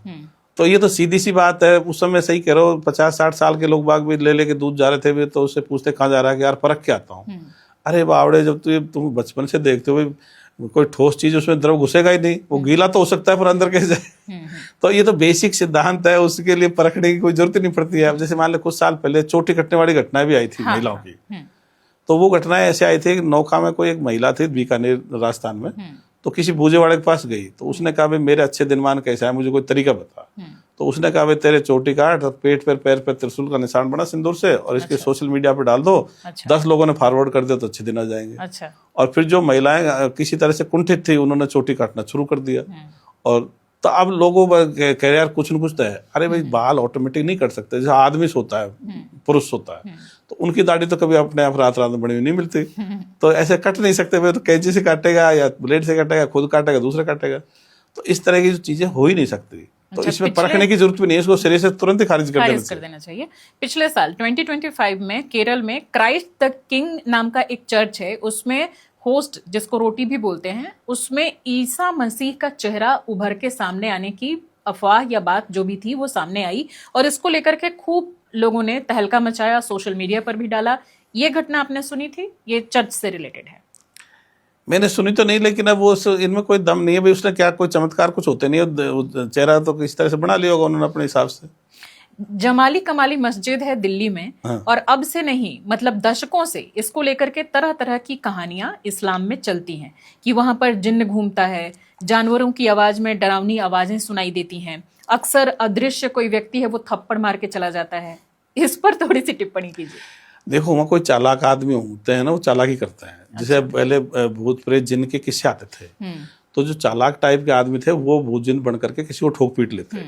कई महिलाएं थी, जैसे मान लो किसी आदमी संपर्क हो गया, तो फिर वो कहती भाई मेरे तो जिन्न आता है। तो लोगों में क्या था भाई, जिन्न तो घी दूध भी खा जाता है, बच्चे भी हो जाते हैं, तो वो कोई आदमी आता होगा। पर घर वालों को दूर रखने के लिए ये तो फनी सी बात हो गई बहुत। नहीं रियलिटी समझ गई, मैं समझ गई। हाँ, तो ये ऐसा हो ही नहीं सकता, वो सब झूठी बात है। कोई को चालाकी रच रहा है, उसको पकड़ो ढंग से, सीसीटीवी कैमरे लगा दो। सही कहा आपने। ओडिशा के जगन्नाथ मंदिर में ये कहा जाता है कि जो ध्वज है वो बिल्कुल हवा के विपरीत चलता है। इसके बारे में सुना है आपने? चमत्कार है, सुन रखा है, लेकिन देखो अब वो ध्वज पे जाके हवा किस तरह टकरा रही है उस पर डिपेंड करता है। फिर उससे जैसे इसको चमत्कार मानते से फायदा क्या हो रहा है भाई, जिनको लोग चमत्कार कहते हैं उससे देश को क्या फायदा हो रहा है? मतलब उनका कोई यूटिलिटी नहीं, कोई औचित्य नहीं, उसे कुछ फायदा दिखे जो तो अपन उसका कुछ माने भी। तो जितने भी चमत्कार बता रहे हैं, जैसे मान लो आपने अभी मस्जिद का जमाली कमाली मस्जिद का बताया, उसका बताया, तो इनसे देश को कुछ फायदा ही नहीं है। देश में तो 25-30% गरीबी है, बेरोजगारी बड़े स्तर पर, फिर फायदा क्या हुआ उससे? इसी तरीके से जो हिमाचल प्रदेश के कांगड़ा का जो ज्वाला देवी माता का मंदिर है, वहां कहा जाता है कि वो ज्वाला सदियों से जल रही है बिना किसी ईंधन के, और दावा किया जाता है कि कई साइंटिस्ट आकर के सोर्स का पता करके चले गए, लेकिन कुछ पता नहीं चला। देखो साइंटिस्ट तो नहीं आए होंगे, लेकिन वर्ल्ड में बहुत जगह इस तरह की चीजें हैं। मतलब कई जगह कोई मतलब ऐसे सुंड मुंड से कोई बन जाती है, बर्फ के से बन जाती है, कोई पत्थर से है, कई जगह मतलब इस तरह से गैस निकलती है। तो तरह तरह की चीजें वर्ल्ड में, अपन क्या पूरे भारत को पूरा विश्व मान लेता है। अगर ये चीजें दूसरी जगह मिलती है जो तो कुछ नहीं है, अपने मतलब अंधविश्वास की वजह से लोग हर चीज को मान लेते हैं। देवराहा बाबा जो थे उनको लेकर के ये कई तरह के दावे किए गए। उत्तर प्रदेश के रहने वाले थे, शायद देवराहा बाबा का नाम आपने सुना होगा, कि वो मतलब 150-200 साल तक जिए और जो बोल देते थे वो हो जाता था, तरह तरह के चमत्कार करते थे। इसी तरह से उत्तराखंड के कैंची धाम के नीम करोली बाबा के लिए भी कई तरह की चीजें चमत्कार के तौर पर बताई जाती हैं कि ट्रेन को रोक दिया, ये कर दिया, वो कर दिया। स्टीव जॉब्स वगैरह बड़े बड़े लोगों का नाम यूज किया जाता है कि वो लोग भी उनको मानते थे और उनकी शक्तियों का असर आज भी वहां पर है। ये सुना है आपने? भाई 150-200 साल पहले जिया था तो उसको भारत को आज़ाद कराना चाहिए, उसका तो कोई रोल आता नहीं। तो उससे चमत्कार क्या हुआ? जैसे ये भी जैसे दूसरे जो आप बता रहे हो, मतलब ये अंधविश्वास वाली बात है। कोई चमत्कार, ट्रेन रुकने से क्या, ट्रेन तो वैसे ही स्टेशन पर रुकती है, कई बार सिग्नल तो ट्रेन रुक जाती है। नहीं, वो चाहते थे तो बिना स्टेशन के ट्रेन रोक देते थे। उनके चाहने से कैसे ट्रेन रुकेगी? ट्रेन तो बंद कर देगा, ब्रेक लगा, ड्राइवर ब्रेक लगाएगा, और भी कई तरह के उनके चमत्कार की। अरे ये सब झूठी बात है, इनमें कोई दम नहीं है। निधि वन के बारे में आपने सुना है, जहाँ कहा जाता है कि अब भी रात में कृष्ण और राधा का वहां पर नृत्य होता है, रासलीला जिसको कहते हैं, और अभी भी रूम बंद कर दिया जाता है। सजावट की और खाने पीने की चीजें सब रख दी जाती हैं कमरे में और कोई नहीं जाता, रात भर दरवाजा बंद रहता है और सुबह जब देखा जाता है तो हर सामान यूज्ड मिलता है। अब देखो वही तो उसके मालिक है, वही खोलते हैं, वही रखते हैं, तो ये ऐसा वो तो मतलब कुछ भी कह देंगे, लोग अंधविश्वास मान लेते हैं जी। भाई ऐसा कुछ नहीं है। जो मर गए सो मर गए, जो हजारों साल पहले जिनको कहते हुए उस समय हुए थे वो मर गए, चाहे राम हो, चाहे कृष्ण हो, चाहे मोहम्मद हो, चाहे ईसा हो, चाहे नानक हो, सब मर लिए। इनसे मतलब इनके से जो चमत्कार जोड़े जाते हैं वो मनगढ़ंत झूठी बात है, चालाकी भी हो सकती है उससे। जो तनोट माता के मंदिर के लिए कहा जाता है कि भारत पाकिस्तान के युद्ध में बाकी जगह तबाह हो गए लेकिन उस मंदिर को कोई नुकसान नहीं हुआ, बम वहां गिरा, फटा नहीं, इसको कैसे देखते हैं? देखो वो 20-25 किलोमीटर अंदर है। अगर इसमें कहते साहब मोर्टार के गोले नहीं फटे, तो एक तो मोर्टार की रेंज होती है 1-2 किलोमीटर, तो इसका मतलब पाकिस्तान की सेना 1-2 मतलब 20-25 किलोमीटर अंदर आ गई। तो मुद्दा तो ये होना चाहिए था कि पाकिस्तान की सेना इतने अंदर क्यों आई, लोंगे वाला मेर वहां पे, और हमने कह दिया गोले नहीं फटे। अब मान लो रेत पे पड़ेगा तो कई बार नहीं फटता। अभी जैसे झारखंड में गोला मिला शायद दूसरे विश्व युद्ध का, वो नहीं फटा। कई बार अब ईरान वाले कह रहे हैं साहब वो B-2 बॉम्बर से कई डाले थे, वो नहीं फटे। अब फटना नहीं फटना ये तो उस पर डिपेंड करता है, कोई उसकी रासायनिक क्रिया सेल में हुई नहीं। हम जैसे पुलिस वाले कई बार गैस आंसू गैस चलाते हैं, कई सेल नहीं फटते, तो ये तो उसमें इसकी मतलब ये तो रासायनिक क्रिया उसकी बात है, विस्फोटक की प्रक्रिया की बात है, इसमें तनोट का क्या लेना देना है। और भानगढ़ के किले को लेकर जो दावे किए जाते हैं कि वहां तो जानबूझ के पुरातत्व विभाग किसी को शाम के 6 बजे के बाद जाने नहीं देता, भूतों का आतंक होता है। हाँ देखो मैं बताऊं, जिसे पुरातत्व विभाग ने नियम बना रखे रात तो कोई इनमें नहीं रुकेगा ताकि उसको क्षति नहीं पहुंचे, और जो रुकता है उसकी जान चली जाती है, वो गायब हो जाता है। मरता तो कोई नहीं, ये सब झूठी बात है। तो पुरातत्व विभाग ने, मैं पुरातत्व विभाग के अधिकारी से बात करी। अच्छा। हाँ, तो वो कहते हैं साहब वो तो हमने इसलिए नियम बना रखे भाई इनको कोई क्षति पहुंचाएगा रात को रुकेगा। अच्छा आप देखो ऑफिस में कोई रात को रुकता है? रुकता है कोई? नहीं। स्कूल में रुकता है? नहीं। तो बस तो ये तो सरकारी डराने के लिए फिर ये बना रखा है। और क्या, नहीं वहाँ के लोग बाग तो जानते हैं, पर वो तो सोचते हैं भाई जितना ज्यादा लोग बाग आएंगे तो अपनी मतलब ग्राहकी बढ़ेगी, इसलिए ठीक आओ। यंग लोग तो आपसे प्रेरित होते हैं आपकी बातों को सुन करके, जो हमारे बुजुर्ग लोग आपको सुन रहे हैं, चलते चलते उनको क्या संदेश देना चाहेंगे? अगर उनके बच्चे रैशनल बनना चाहते हैं, आस्तिकता छोड़ना चाहते हैं, एथीस्ट बनना चाहते हैं, ईश्वरवादी नहीं रहना चाहते, तो क्या उनको अपने बच्चों को उस रास्ते पर चलने देना चाहिए या उनको डांट टपट के कि नहीं कैसे नहीं मानोगे, उनको जबरदस्ती मनवाना चाहिए? उनके लिए एक संदेश दे दीजिए। भाई जो भी उम्र में बड़े हैं, उम्र दराज लोग बाग हैं, उनसे मेरा ये कहना है कि वो भी भारत को एक सुपर पावर देश देखना चाहते हैं और उनके देश की गुलामी झेली है। 1947 में तो पढ़ा आजाद हुए, अब तो उसके 100 साल भी नहीं हुए।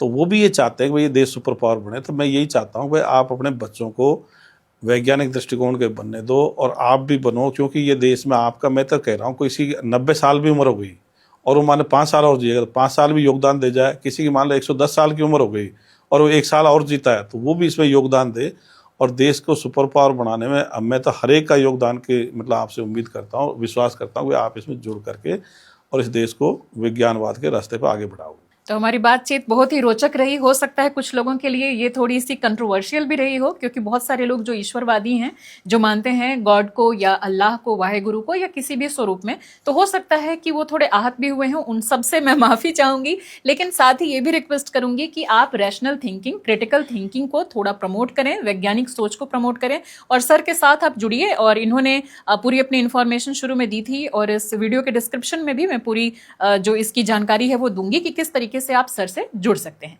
चलिए सर, आप इतनी दूर से, जयपुर से फ्लाइट लेकर के यहाँ नोएडा हमारे साथ सिर्फ इस पॉडकास्ट को करने के लिए आए, इसके लिए दिल से बहुत बहुत शुक्रिया, बहुत बहुत धन्यवाद। Thank you. Thank you sir, thank you so much.